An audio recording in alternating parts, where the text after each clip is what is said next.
Бордақыға дайын 20 бас тай сатылады. Оралдың тайлары. Бағасы 330 мың теңге деп тұр. Аздап саудасы бар. Түркістан облысы Сайрам ауданында тұр. Байланыс телефоны 8778 060 1010. Тайлар ұнаған болса осы номерге хабарласыңыздар. Арнаға тіркеліп лайк басуды ұмытпаңыздар.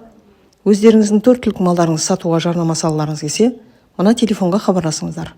8702 910 07 05.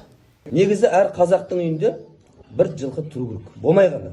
Неге десе бабаларымыз айтады, жылқы тұрған үйге, жылқы кісінеген үйде дейді, жын жоламайды дейді. Сосын аттың басынан ұруға болмайды екен. Оның берекесі бағы басында болады екен. Ат ұстағаннан кейін оған су бересіз ба, шөп бересіз ба, арқандайсыз ба, жем бересіз ба, бәріне сауап екен. Пайғамбар сөзсізден қиямет қайымға дейін ат ұстаған, ат ұстаудың дұрыс екенін айтып кеткен. Қиямет қайымға дейін етаж үйде тұрсаңызда, тай болса да бір жерге алып, сонда анау үйде ат болғаннан кейін бала мінеді ғой.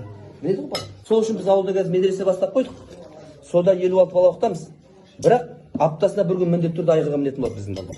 6 класстан бастап. Міндетті түрде мінгіземіз. Өйткені айғырға мінетін адам көп, бірақ додан ішіне кіретін адам аз да.